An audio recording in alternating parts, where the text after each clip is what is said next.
आज जो है ना डायरेक्शन कोसाइन और डायरेक्शन रेशियो इसको बताएंगे, क्योंकि क्वेश्चन जो एनसीईआरटी की बुक है आपके उसमें सब मिक्स क्वेश्चन दे दिया है। तो अभी मैंने आपको पोजीशन वेक्टर बता दिया। पोजीशन वेक्टर के पहले आपको वेक्टर कितने प्रकार के होते हैं सारी चीज़ें हो चुकी हैं। पोजीशन वेक्टर भी हो गया। अब आप हेडिंग डालो direction cosine and direction ratio. Direction cosine and direction ratio Hindi में कहते हैं दिक्कोज्या। डायरेक्शन कोसाइन की हिंदी होती है दिक्कोज्या और डायरेक्शन रेशियो की हिंदी होती है दिक् अनुपात। क्या होता है डायरेक्शन कोसाइन, ये देखो जरा इधर बोर्ड पे, मैं तुम्हें अब समझाऊंगा। 3 डायमेंशनल ज्योमेट्री जब आप पढ़ते हो तो उसमें 3 अक्ष होते हैं। एक्स एक्सिस होता है, वाई एक्सिस होता है और जेड एक्सिस होता है। तो मान लो कि आपने 3D ज्योमेट्री में एक्सिस इस तरह दिखाए। अब ये जो तीनों एक्सिस होते हैं वो परस्पर परपेंडिकुलर होते हैं, सब एक दूसरे पे क्या होते हैं, लंब होते हैं। जैसे कमरा है ना जिसमें बैठे हो, तो लंबाई मान लो हो गया, इसके एक्स अक्ष को कह लिया लंबाई को, चौड़ाई को कह दिया वाई अक्ष, तो फिर ये क्या हो जाएगा, जेड अक्ष। ऐसे सोचो। तो यहां पर मैं इसे एक्स अक्ष दिखा रहा हूं, इसे वाई अक्ष दिखा रहा हूं और इसको मैं जेड अक्ष दिखा रहा हूं।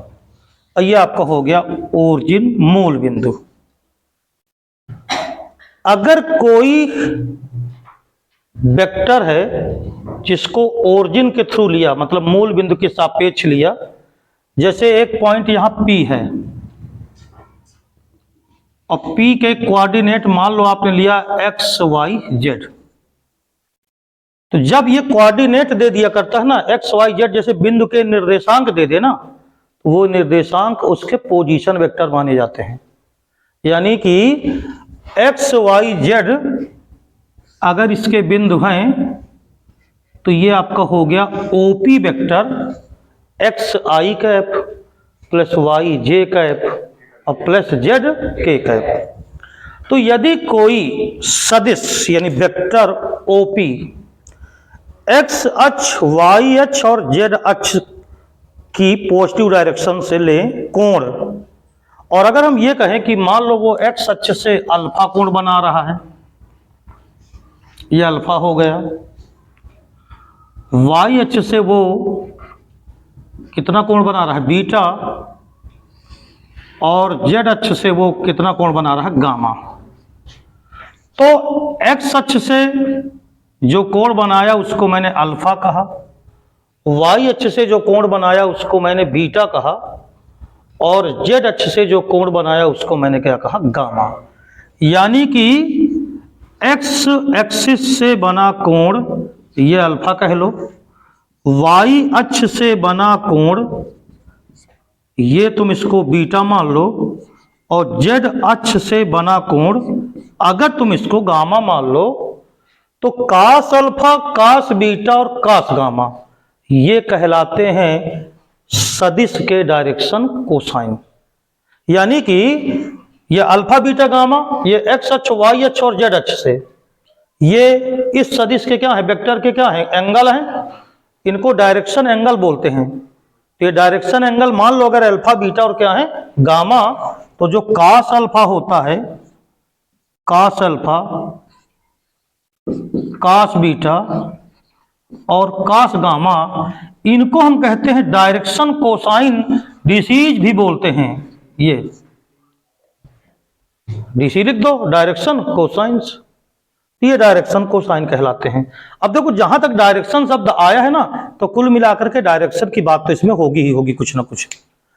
अब कास अल्फा, कास बीटा, कास गामा का कॉन्सेप्ट कैसे आया और इनकी वैल्यू क्या होती है, मैं 1 मिनट में बंद कर रहा हूं।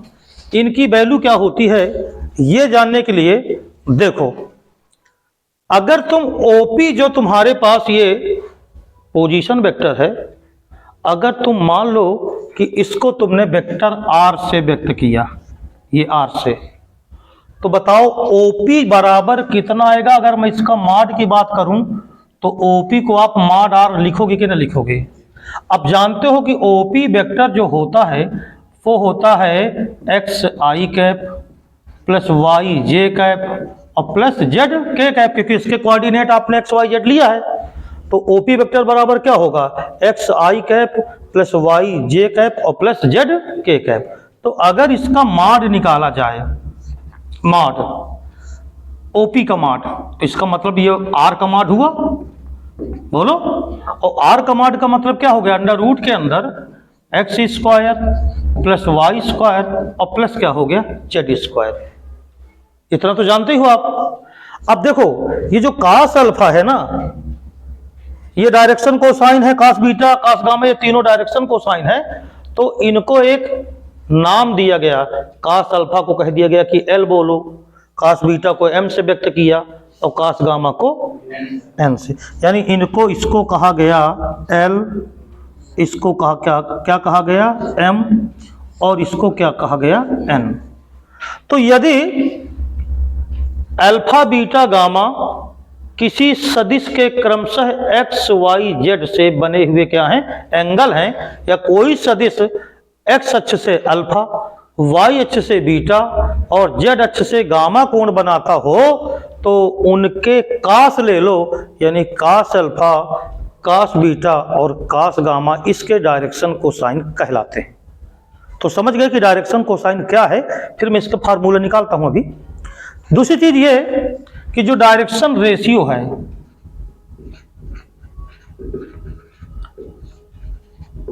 इसको हिंदी में बोलते हैं दिक् अनुपात। अब देखो सुनो, ये ओपी के डायरेक्शन रेशियो है। अगर कह दे कि पीओ का डायरेक्शन रेशियो क्या होगा,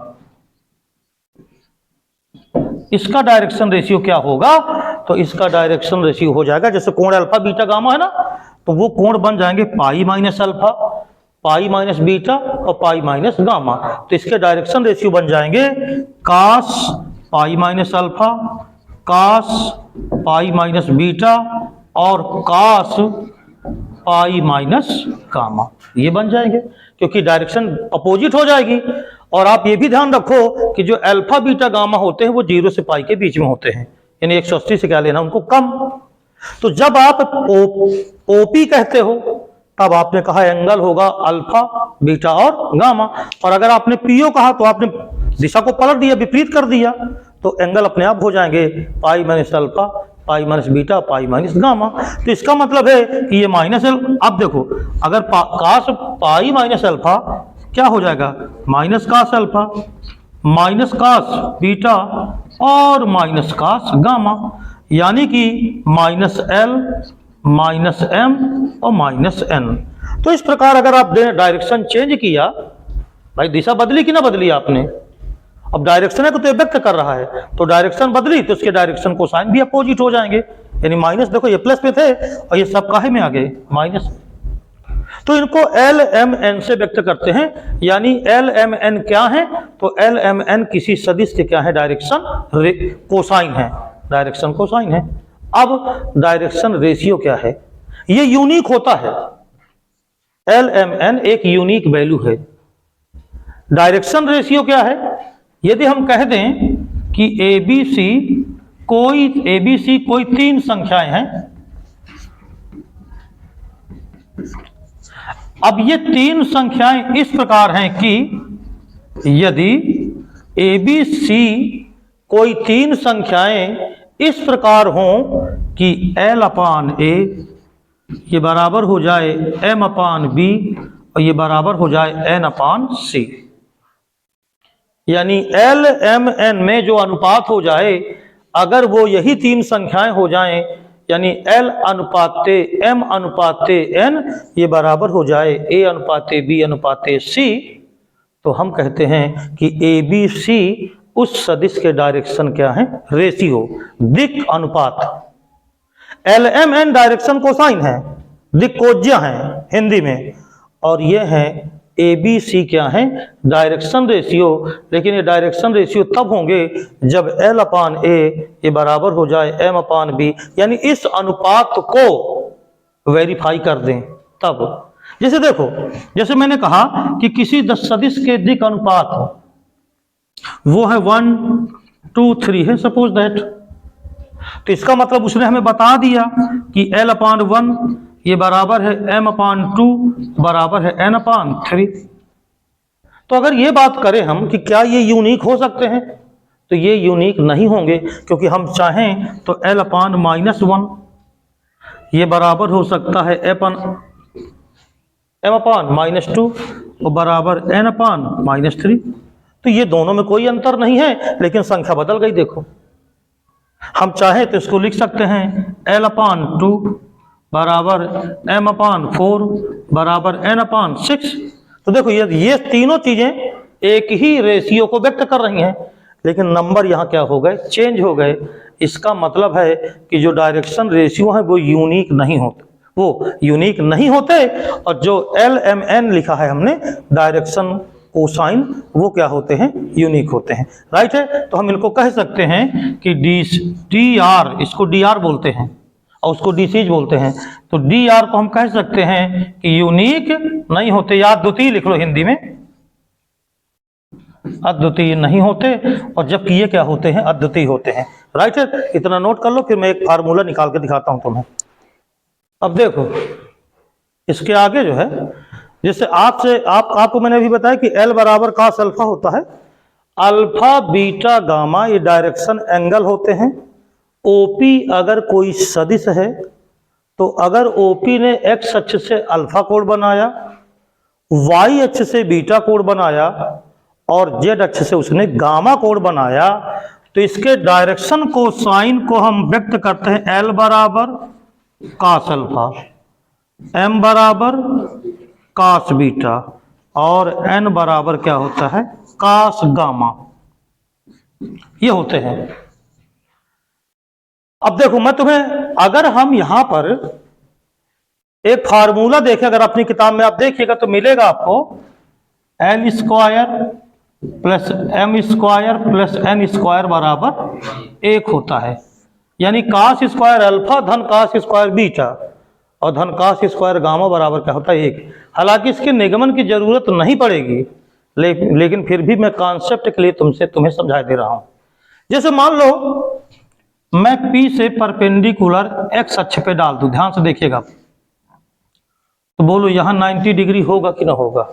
इस वेक्टर को तुमने R माना था, OP को, और इसके जो पोजीशन वेक्टर है वो x y z, ये कोऑर्डिनेट के हिसाब से आ जाएंगे, तो OP पोजीशन वेक्टर हो जाएगा x I cap plus y j cap plus z k cap. खैर, ये बताओ, अगर मैंने यहां से लंब डाल दिया, तो बताओ ये वैल्यू जो होगी, OL का जो वैल्यू होगा, OL वो कितना होगा, x होगा कि ना होगा। और ये लंबाई जो OP होगी वो मॉड ऑफ R होगी। तो अगर मैं आपसे कहूं कि आप त्रिभुज PLO में चेक करो जरा, तो आप कह सकते हो कि cos अल्फा बराबर बेस अपॉन हाइपोटेन्यूस होता है, आधार बटे कर्ण। तो बताओ आधार यहाँ पे कितना है, x, और कर्ण कितना है, OP। यानी कि जो cos अल्फा आया वो x upon mod of vector R आया। ऐसे ही अगर मैं इसी बिंदु से y अक्ष पे लंब डाल दूं, तो वहां से आ जाएगा cos बीटा बराबर y upon mod of R। और ऐसे ही अगर मैं z अक्ष पे लंब डाल दूं, तो वहां से आ जाएगा cos गामा बराबर, बोलो कितना, z upon mod of R, ये आ जाएगा। अब देखो, तुम्हें लग रहा होगा कि सर z अक्ष पे कैसे लंब पड़ेगा। देखो इस तरह है, जैसे मान लो आप इसको x अक्ष दिखा रहे हो, इसको तुमने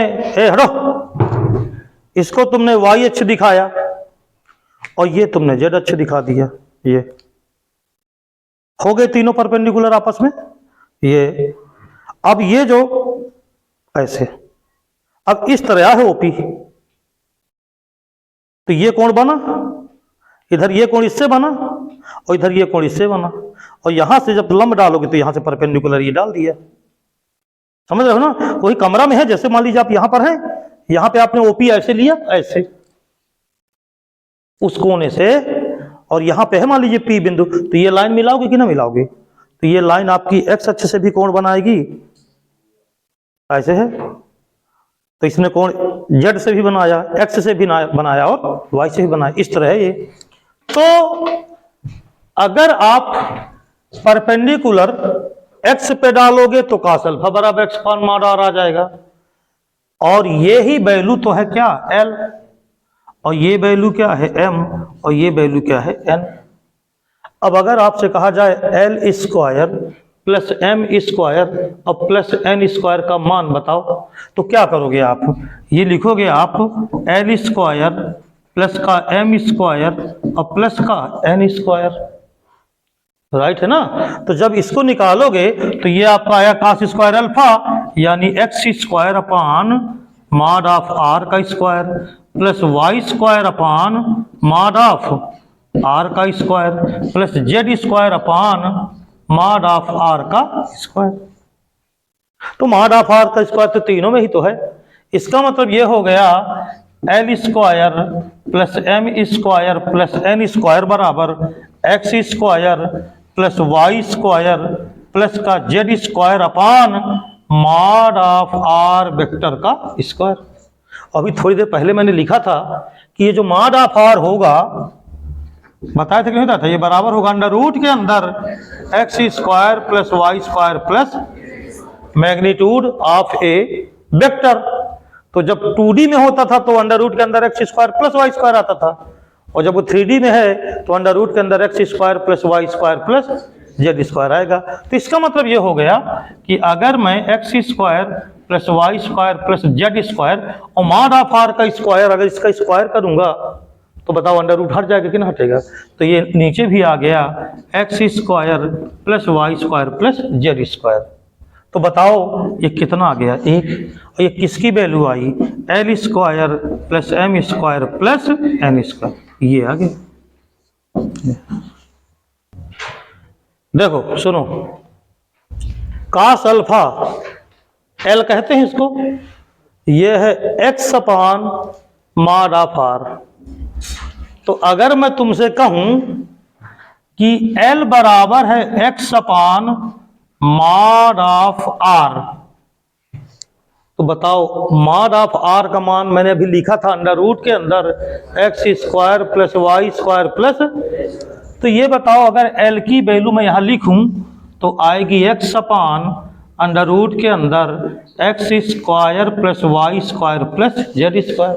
समझिएगा, m बराबर है y upon mod of r, यानी ये आएगा y अपान अंडर रूट के अंदर x square plus y square plus z square, और जो n आया है वो आया है z upon mod of r, यानी कि z अपान अंडर रूट के अंदर x square plus y square plus z square.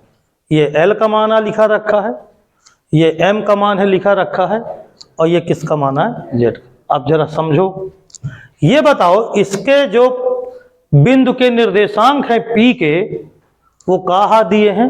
x y z। तो अगर मैं तुमसे कहूं कि जरा OP वेक्टर बताओ तो आप क्या लिखोगे? x i cap plus y j cap और प्लस z, ये लिखोगे कि नहीं लिखोगे? और अगर मैं आपसे कहूं कि OP का कैप बताओ, यानी एकक सदिश OP बताओ, तो तुम क्या करोगे? OP vector upon mod of, यही करोगे ना? अब ये बताओ, इसको तो मैंने लिख दिया x i cap plus y j cap और plus z k cap, under root के अंदर ये आ गया x square plus y square plus, समझिएगा ठीक से, ये होगी, इसको मैं ऐसे भी लिख सकता हूं x अपान अंडर रूट के अंदर x square plus y square plus z square i cap लिख सकता हूं, i कैप लिख सकता हूं, plus y upon under root के अंदर x square plus y square plus z square, यहां क्या हो जाएगा? j cap. Plus Z upon under root के अंदर X square plus Y square plus Z square into K cap. लिख सकता हूं ओपी वेक्टर को कि नहीं, बताओ ओपी कैप को लिख सकते हैं। ये बताओ एक्स अपान अंडर रूट के अंदर X square plus Y square plus Z square किसका माना है? इसका मतलब ये हो गया कि जो ओपी कैप है वो आएगा L I cap plus M J cap और प्लस जेड प्लस यहाँ एन के कैप, जहां एल एम एन इसके डायरेक्शन कहाँ है, कोसाइना है। तो इससे एक चीज तुम्हें तो पता चली गई ना कि अगर कोई वेक्टर तुम्हें दे दे और उसके डायरेक्शन कोसाइन ज्ञात करना हो तो तुम उसका कैप निकाल लो, बवाल खत्म। सुनो ध्यान से, उसका क्या निकाल लो, कैप। तो जब कैप तुम उसका निकालोगे तो आई कैप के साथ जो कुछ भी होगा वो एल होगा, बोलो यार। और जो जे कैप के साथ होगा वो क्या होगा, एम होगा। और जो के कैप के साथ होगा वो, बस कैप निकाल लो। और सुनो मेरी बात सुनो, जैसे सपोज दैट एक वेक्टर तुम्हें दे दे, चलो ओपी ही लिखे देता हूं, और ये दे दे I cap A I cap plus B के कैप वो जे कैप और प्लस सी क्या दे दे के कैप। और फिर तुमसे पूछे कि इसके डायरेक्शन रेशियो बताओ, तो अब समझे ना गए आप, क्या समझ गए कि इसके मॉड से भाग दे तो काम खत्म। तो ए अपान अंडर रूट के अंदर A square plus B square plus B upon under root के अंदर A square plus B square plus और सी अपान अंडर रूट के अंदर A square plus B square plus. यहाँ ए बी सी जो होते हैं ना, ए बी सी यही होते हैं डायरेक्शन रेशियो। इसको हम एज वेल एज क्या मानते हैं, डीसीज। यही है डीसीज, और इस डीसीज से फिर हम डायरेक्शन कोसाइन बनाते हैं। तो अगर किसी सदिश के, हाँ सुनो, अगर किसी सदिश के तुम्हें डायरेक्शन रेशियो दे दे, ध्यान से सुनिएगा, अगर तुम्हें किसी वेक्टर के डायरेक्शन रेशियो दे दे और कह दे डायरेक्शन कोसाइन ज्ञात करो, अब ये डायरेक्शन रेशियो ही तो दे दिया उसने, ए बी सी, और का पूछा डायरेक्शन कोसाइन, तो ए अपान अंडर रूट के अंदर A square plus B square plus. जैसे किसी सदिश के, मैं फॉर एक एग्जांपल ले रहा हूं, और अच्छा इतना नोट कर लो, फिर एग्जांपल करवाता हूं। ABC direction ratio, direction cosine नहीं है, direction ratio L M N है डायरेक्शन रेशियो, वो वहां लिखे हैं ऊपर। यहाँ वेक्टर लगा है, यहाँ कैप लगा है, कुछ ध्यान दिया करो। एक चीज ये सुनो, देखो इधर, अगर किसी सदिश के डायरेक्शन कोसाइन है एल एम एन, डीसीज हैं, ये हैं एल एम तथा एन। एल बराबर कास अल्फा, एम बराबर कास बीटा, एन बराबर कास गामा, जहां alpha beta gamma direction angle है। एक्स अक्ष से अल्फा, वाई अक्ष से बीटा, जेड अक्ष से गामा। सुनो इधर, अब अगर मैंने कहा कि ए बी सी तीन संख्याएं ऐसी हैं कि L upon A plus equal to M upon B equal to N upon C. अगर कोई तीन संख्याएं ऐसी हों कि एल अपान ए बराबर हो जाए एम अपान बी और बराबर हो जाए एन अपान सी, इस अनुपात को अगर कोई वेरीफाई करे, उसका पालन करे, तो हम कहते हैं कि ए बी सी है डायरेक्शन रेशियो। तो हम कहते हैं कि ए कामा बी कामा सी ये इसके डी आर्स होंगे, यानी डायरेक्शन रेशियो होंगे।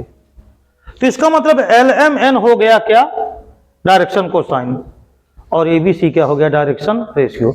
मैं चलो इसको माने लेता हूं कि माना ये किसके बराबर है, लेम्डा के। ध्यान से देखना, L upon A equal to M upon B equal to N upon C. Suppose that ये किसके बराबर है, लेम्डा के बराबर है। तो ये बताओ, दिस इंप्लाइज दैट, बोलो क्या मैं एल बराबर ए इंटू लेम्डा लिख सकता हूं? बोलो क्या मैं m बराबर b इंटू लेमडा लिख सकता हूं और n बराबर c इंटू लेमडा, ये लिख दिया मैंने। अब चूंकि हम जानते हैं कि l square plus m square अब प्लस n स्क्वायर, इसकी वैल्यू क्या होती है 1, अभी सिद्ध करवा चुका हूं। इसका मतलब ये हो गया कि a square lambda square, m की जगह पे लिखो b square lambda square, plus c की जगह पे लिखो n की जगह पे लिखो c स्क्वायर लेमडा स्क्वायर बराबर कितना 1। अब ये बताओ इन सभी में लेमडा स्क्वायर कॉमन है, तो लेमडा स्क्वायर को ले लिया कॉमन, तो आया a square plus b square plus c square, right है, ये बराबर कितना 1। तो ये बताओ लेमडा स्क्वायर की वैल्यू कितनी आई 1 अपान a square plus b square plus c square आया। इसलिए अगर मैं आपसे कहूं लेमडा बराबर निकालो तो 1 अपान अंडर रूट के अंदर a square plus b square plus c square आया, बोलो।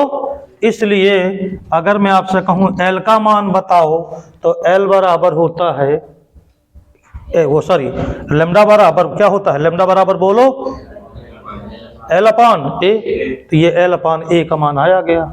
इसका मतलब ये l बाई a का मान आया।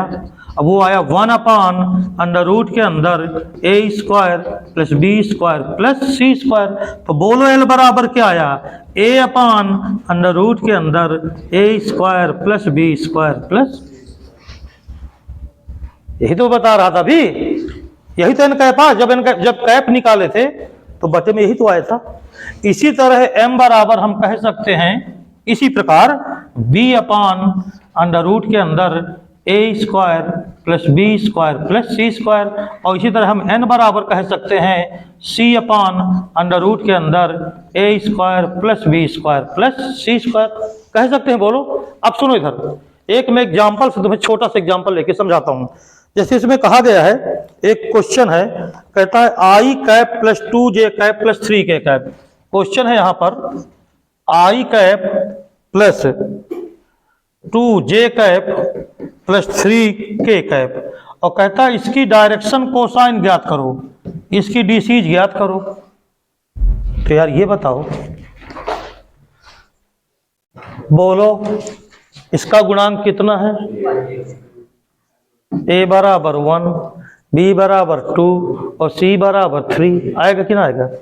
तो l आ गया a अपान अंडर रूट के अंदर a square plus b square plus c square आ गया, राइट है ना। ये है डायरेक्शन कोसाइन। तो मैं तुमसे ये कह रहा हूं, सुनो, मैं तुमसे ये कह रहा हूं कि इसकी डायरेक्शन कोसाइन पूछा, सूत्र आपको याद है ना। अगर हम मान लें कि भैया ये कोई वेक्टर a है, I cap plus 2j cap और प्लस 3k कैप, तो आप सूत्र न लगा करके अगर ये बताओ n कैप निकाल लो। अरे डायरेक्शन कोसाइन का मतलब जो डायरेक्शन को बताए, जो डायरेक्शन को बताए, और किसी वेक्टर का डायरेक्शन कौन बताता है, उसका कैप।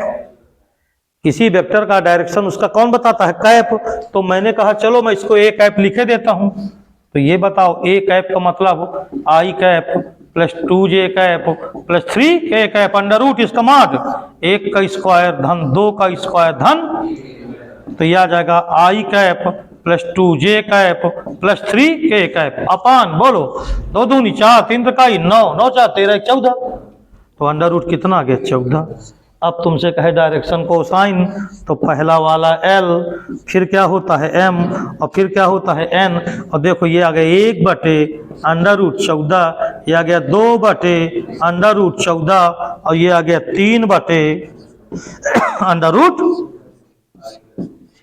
आपका आंसर सही है कि गलत है, ये जानने के लिए इनके स्क्वायर को जोड़ दो, कितना आना चाहिए 1, और देख लो आता होगा। समझ गए ना, बोलो समझ गए ना। तो इसका मतलब डायरेक्शन कोसाइन कुछ दम नहीं है। डायरेक्शन कोसाइन का मतलब किसी वेक्टर का डायरेक्शन कोसाइन पूछे तो खट से क्या निकालो, कैप। अब सुनो, यहां पर जो मैंने 1 अपान अंडर रूट लिखा, यहाँ 2 बटे अंडर रूट लिखा, और यहाँ 3 बटे अंडर रूट लिखा, जरा इससे मैचिंग कराओ। a बटा अंडर रूट लिखा, b बटे अंडर रूट लिखा और c बटे अंडर रूट लिखा, तो क्या ये a नहीं है क्या, क्या ये b नहीं है क्या, क्या ये c नहीं है क्या। और a b c को हम कहते हैं डायरेक्शन रेशियो, कहीं लिखा था मैंने, ये डायरेक्शन रेस की। तो घूम फिर के सब कहानी वहीं आ रही है, इसलिए कोई टेंशन नहीं है। इतना आप समझ गए हो ना। अब बेधड़क आप सवाल लगा सकते हो, जो चाहो वो। खत्म, समाप्त।